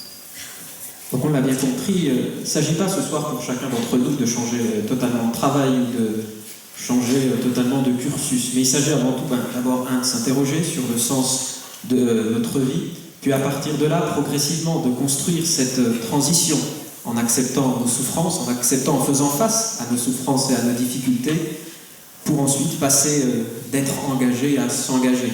Donc je pense que ce soir, chacun doit réfléchir à ce qu'il fait pour s'engager et commencer à construire cet engagement. Alors... Oui, moi je m'engage. Pardon? Oui, moi je m'engage. De quoi, Yacine? Je dis que je m'engage. Ben, c'est très bien. Tu t'engages dans quoi, Yacine? C'est simple. Pour m'engager... approche-toi qu'on te voit, Yacine, parce que personne ne te voit. Pour m'engager, ce qui fait sens pour moi, ma façon de m'engager, car je souhaite sauver le monde. Oui, j'ai l'intention, sans prétention, de changer le monde. Pour cela, c'est simple. Je prends 10 minutes où je m'enferme seul dans ma chambre, sans télévision, ni téléphone, ni compagnie, sans personne avec qui parler. Je ne fais absolument rien. Mais ne rien faire, ce n'est pas s'engager, Yacine. Tu ne m'as pas compris, Oussama. Tu ne m'as pas compris. Avant de s'engager avec et pour les autres, il faut savoir s'engager sur le terrain de son cœur. Comment peut-on s'engager avec les autres quand on n'a pas conscience de ce qu'est le terrain? Comment veut-on que les gens aient confiance en nous si nous-mêmes on ne se fait pas confiance? On veut tout le temps être connecté sur le net, connecté avec les autres, sans même prendre le temps de s'écouter et de s'accompagner. Connecté avec les autres, déconnecté de soi-même. Car quand on veut s'engager sur le terrain des autres, il faut s'engager sur le terrain de sa conscience. Car quand on ne travaille pas sur le terrain de sa conscience, on n'a pas conscience de ce qu'est le terrain. Il faut se réconcilier avec soi, passer du temps avec soi, pour changer notre relation avec soi, pour changer nos relations, et ainsi, pourquoi pas, changer le monde. En effet, ce que dit Yacine est pertinent, surtout dans le cadre du monde de l'entreprise. Comment on peut s'engager au quotidien avec des collègues quand on ne sait pas s'engager avec soi-même, quand on n'est pas capable de s'accompagner soi? Comment on peut faire confiance à ses collègues quand on ne sait pas se faire confiance? Comment on peut vouloir écouter, comprendre l'autre quand soi-même on n'est pas capable de passer un peu de temps pour s'écouter, pour tenter de se comprendre? Et comme l'a brillamment rappelé Yacine, comment peut-on vouloir s'engager au cœur du terrain quand on n'est pas engagé sur le terrain de son cœur? Vous en pensez quoi, Maman Mohamed? Ne rien faire, donc finalement c'est aussi un peu s'engager. On n'est jamais en train de rien faire. Yacine, dans ce qu'il expliquait tout à l'heure, il est en train de rien faire extérieurement, parce qu'il est en train de tout reconstruire intérieurement. Il est en train de dire, avant d'aller vers les autres, avant de pouvoir être utile à la société dans laquelle je vis, encore faut-il que je sois réconcilié avec moi-même, avec mes propres choix, avec ce que je veux. D'accord? Donc de ce point de vue-là, on n'est jamais réellement en train de rien faire. On n'est jamais en train de rien faire. Notre cerveau, notre cœur, nos émotions sont tout le temps en train de vivre, de jaillir, de s'éclipser, une autre prend la place, et ainsi de suite. Quelqu'un connaît le pays où naissent les idées? C'est l'ennui. C'est l'ennui où naissent les idées. Donc c'est le temps du silence, c'est le temps du repli, c'est le temps où on s'éclipse, où on fait retraite par rapport au reste du monde. C'est dans ce pays-là que jaillissent les idées. Les idées qui concernent notre cœur, notre construction personnelle, mais les idées qui concernent aussi le monde entier. Les meilleures idées, elles naissent dans ces moments-là. Donc, comment est-ce qu'on s'engage de manière pratique, de manière concrète, le mot que tout le monde aime bien? Qu'est-ce qu'on fait? Comment est-ce qu'on repart de la soirée qu'on passe ensemble? S'il y avait une chose, et une seule, avec laquelle j'aimerais que vous repartiez, c'est de vous avoir passé le virus de pourquoi. Vous savez, quand je vais prendre la route là, pour rentrer à la maison, je vais me dire là, ils sont dans le métro en train de se faire défiler. Ils se regardent de travers dans le métro, et là, ils sont en train de se faire ça. Ou bien au moment du repas, le serveur arrive, je dis pourquoi? D'accord, oui, mais pourquoi c'est ce plat-là qui est dans le menu? Pourquoi? D'accord, vous auriez pu servir autre chose de toute façon. Donc c'est un peu de libre arbitre. Socrate aurait dit pourquoi? Donc, si je pouvais vous avoir juste passé ça, franchement, ce serait déjà super. Qui est déjà en train de se faire des films dans la tête? Ok, on a encore un peu de temps ensemble. La deuxième chose, c'est quand je parlais tout à l'heure, de réenchanter votre monde. C'est-à-dire que tout n'a pas besoin d'être genre, nous, on est des mecs sérieux, on porte des costumes comme ça et on a des cartes de visite, et la réunion c'est comme ça et c'est efficace, et d'ailleurs on va mettre des mots en anglais pour que ça se voit, et puis et puis toi t'arrives, vous avez déjà vu, qui a déjà été en stage en entreprise? D'accord. Vous avez déjà assisté à une réunion où les mecs arrivent et ils simulent en fait le professionnalisme et l'enthousiasme, ils le surjouent quand ils arrivent en réunion. Donc ils arrivent, ils ont bloc-notes, le stylo, non ça c'est ringard, c'est dans les années 80. Donc ils ont le stylo ou bien la tablette graphique sous le bras avec le bloc-notes, et puis des espèces de, soit une bouteille d'eau, soit en fait un récipient où ils mettent de l'eau exprès, et ça ils se baladent tout le temps avec à longueur de journée. Du coup ils se lèvent 3 fois de la salle de réunion pour aller faire pipi. Il arrive en salle de réunion, il pose le truc sur la table, il s'assoit, et à partir de ce moment-là, il est à fond. À fond. Quel que soit le sujet, on en est où là? On est sur du quoi là? On est sur du 20%, on est sur du 20-25%. Et peut-être même que si on leur envoie une propale dans la journée, ça va être amazing, fantastic. Et on pourra taper 30. Non, parce que là, dans le pipeline de la semaine dernière, donc le pipeline, réunion de suivi, la propale, proposition commerciale, les next steps,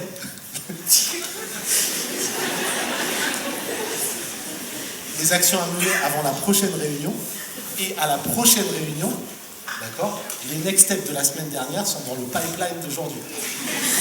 D'accord? Donc c'est la définition du mouvement perpétuel en entreprise. Et c'est comme ça que vivent la plupart de nos collègues et de nos voisins. Imaginez juste, c'est une réunion stratégique, les ventes vont exploser, il y a un enjeu, on doit plier les chiffres de l'année, et là, pendant qu'ils sont tous en train de faire leur cire, mais moi, t'as 25, il faut qu'on le traite. Et il y a quelqu'un qui dit, excusez-moi, pourquoi vous faites ce cirque? Pourquoi vous faites ça, sérieux? Non mais attends, comment ça, pourquoi? Je comprends pas. Ouais, c'est ce que je dis, tu comprends pas.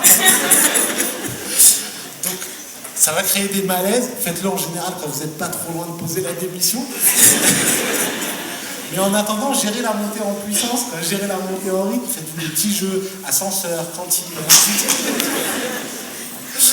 mais essayez de vous donner des mots. Comment est-ce qu'on peut vivre autrement?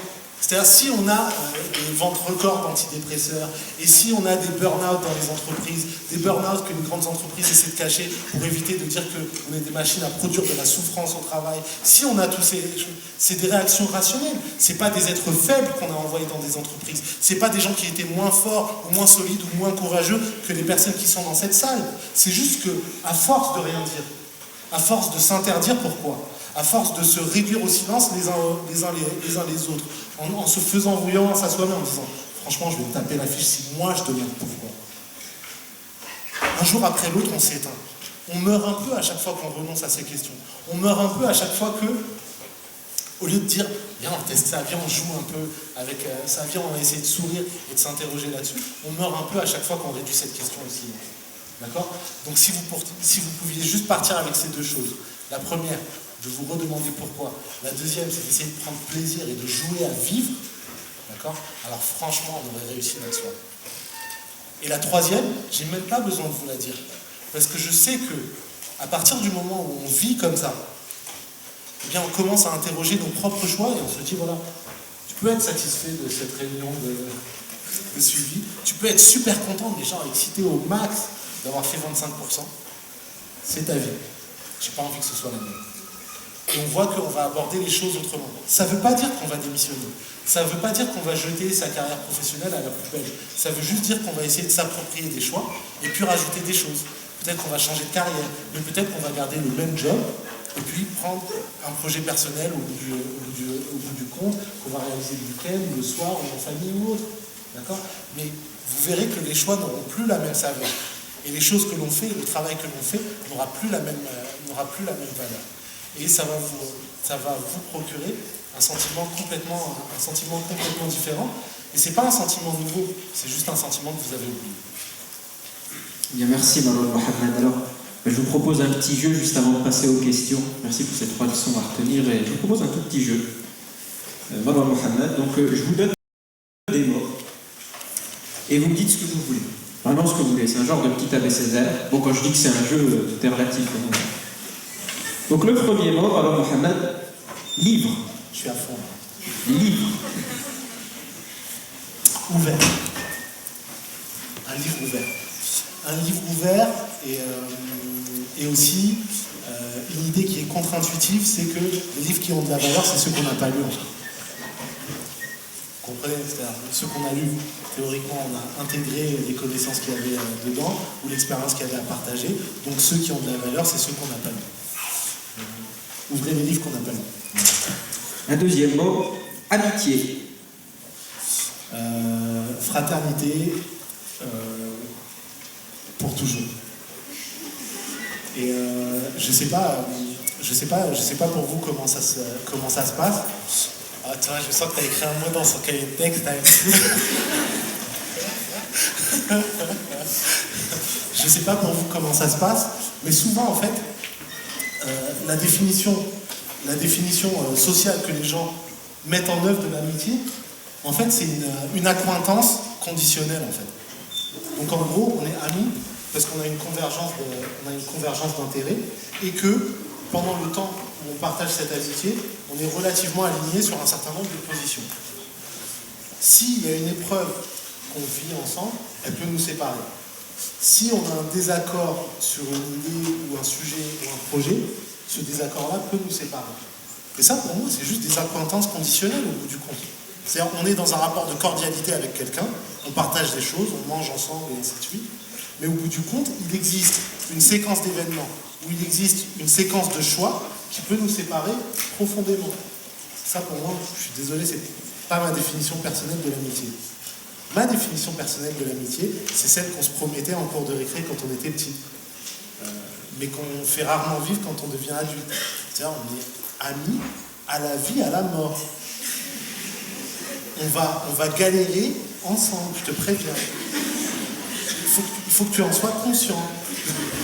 Il y a des moments, tu vas me détester, mais je te lâcherai pas. je te lâcherai pas. Et inversement. Et c'est ça qui fait un lien profond entre les individus. On va se quitter 4 années, 5 années, parce que tu seras dans telle ville du monde et moi dans telle autre. Mais j'en ai rien à faire, on va se retrouver, on va prendre la console et on va taper les mêmes délires. On va se retrouver assis en tailleur dans la cuisine et raconter les mêmes histoires. On va, même si on est en costume et on a des carrières professionnelles, on n'a toujours pas compris qu'il faut faire le plein d'essence. C'est basique pourtant. On attend la dernière minute. Et pour moi, l'amitié, pourquoi je l'associe à la fraternité et au temps long, c'est parce que j'en conçois pas beaucoup. J'en conçois tout simplement pas. Alors un dernier mot, et ensuite on passe aux questions. Bonheur. Bon, je pense que vous avez à peu près compris, à peu près, que je suis heureux.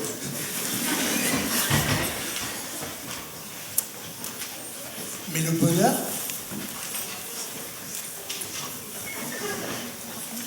j'avais envie de dire une banalité, genre tout le monde peut être heureux. Est-ce que c'est vrai ça, que tout le monde peut être heureux? Quand on parlait du luxe tout à l'heure, de se poser des questions et de réfléchir à sa propre condition. Est-ce que ce luxe, on l'a tous? La réponse c'est non. D'accord? On n'a pas tous le luxe de se poser des questions. Mais dans la justice et la beauté et la dignité infinie qui est celle de la condition humaine, on voit que ce bonheur et cet épanouissement personnel-là, il est totalement décorrélé des carrières que l'on mène, du pouvoir économique que l'on a, des réussites que l'on projette aux autres. Et donc, tout le monde n'est pas heureux, mais tout le monde peut l'être. C'est-à-dire que tout le monde, on est tous égaux dans notre capacité à construire une dignité. Donc on est tous égaux dans la capacité à faire face à notre propre vie et à y trouver du sens. Et pour moi, c'est ça le plus profond des bonheurs. Vous n'avez pas remarqué comme il y a des gens, vous les rencontrez, souvent ils sont au crépuscule de leur vie, et vous voyez des traces parfois sur leurs mains, où on sent, avant même qu'il y ait des mots qui soient prononcés, qu'il y a eu des moments difficiles, qu'il y a eu un parcours difficile.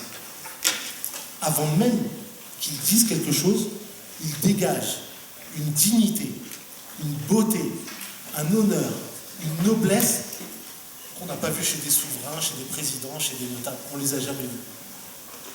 Mais eux, ils la dégagent naturellement. Dans leurs petits gestes de sympathie, leurs petits gestes de douceur, dans leurs petits gestes, même dans leur silence, on voit ce don, on voit ce cadeau qui est fait. D'accord? Et ça, il y a quand même quelque chose d'assez magnifique dans l'intime conviction qui est de voir que ça n'a rien à voir avec leurs vêtements, ça n'a rien à voir avec le respect que les autres leur donnent, ça n'a rien à voir avec leur échelle, ça n'a rien à voir avec ça. Ça a juste à voir avec comment ils font face à eux et comment ils nous font face à nous. Et c'est ça le bonheur. Eh bien, merci Madame Mohamed pour cette belle réponse à ce beau grand entretien. Amine, Rizlen, je me tourne vers vous pour les questions. Bonsoir à toutes et à tous. Donc on va faire court, on va poser une question. Merci d'avoir posé les questions sur papier et sur Facebook. On va revenir à la question du pourquoi. Parce que quand on pose la question du pourquoi, on se pose aussi la question de comment surmonter les doutes et les doutes et les questionnements de la peur du changement qu'on peut provoquer chez nous. Parce que parfois la seule conviction et les seules valeurs ne suffisent pas pour franchir le pas. J'ai vraiment mal entendu la question. Ah, on m'entend non? Parle fort. La question du pourquoi et comment surmonter le frein des doutes ou le questionnement de la peur du changement. Ok. Donc comment dépasser les doutes lorsqu'on fait justement ces choix? Comment est-ce qu'on dépasse les doutes? On ne les dépasse jamais. Des doutes, on en a avant de prendre un choix, avant de prendre une décision, et on en a après pour savoir si c'était le bon ou non. La manière dont on minimise ces doutes, la manière dont on se place dans un environnement dans lequel on peut vivre avec ses choix, c'est de prendre le temps de les faire. Plus on a réfléchi, plus on s'est fait conseiller, plus on a consenti ses propres choix, mieux on peut vivre avec. Donc c'est justement la qualité du processus de décision qui minimise les doutes ensuite. Mais les doutes, on les évacue jamais. Et c'est très bien, puisque ça nous rappelle la condition de précarité à laquelle je faisais référence un peu plus tôt. C'est parce qu'on a des doutes, c'est parce qu'on se sent en danger qu'on est vivant. C'est parce qu'on est en constante précarité que justement on est alerte face à ces choix et qu'on se questionne continuellement. Et ça, c'est un signe de vie, c'est un signe de vitalité, c'est un bon signe. Bon, très bien, merci Maman Mohamed. Alors je vais vous laisser le mot de la fin. Juste avant, je tiens à remercier Najwa et toute son équipe pour le très bon travail qu'elles ont fait. Un grand merci à Fatima et son équipe, un grand merci à Aminata et toute son équipe. Merci à Rizlen, merci à Amine, merci à Clément, Sarah. Un grand merci à Jamila Gaïmoun, qui vraiment a été une interlocutrice exceptionnelle avec qui on a préparé ce grand entretien. Un grand merci à Madame Sally, la responsable de la sécurité, qui nous a vraiment beaucoup aidé. Un merci au service de la vie étudiante, au service audiovisuel, aux appariteurs, un merci au planning central, un grand merci à vous, public, qui est toujours fidèle au rendez-vous de l'AEMD. Marwan Mohamed, je vous laisse le mot de la fin. Alors, je vais juste vous remercier. Je vais juste vous remercier d'être là et je vais vous féliciter pour une chose. C'est que le temps que l'on vit, la situation que l'on traverse, elle est tellement triste, il y a vraiment des raisons d'être triste. Il y a des fois des raisons de désespérer de la nature humaine. Il y a des fois des moments de profonde colère. D'accord ? Un sentiment où on est divisé les uns avec les autres, où on est mis à distance les uns des autres. À tel point que être ensemble aujourd'hui, croire qu'un autre monde est possible, se dire qu'on va passer une soirée pour savoir comment est-ce qu'on va construire demain, ça pour moi c'est un acte de résistance, c'est un acte de vie collective, c'est un acte de beauté. Et pour ça, merci.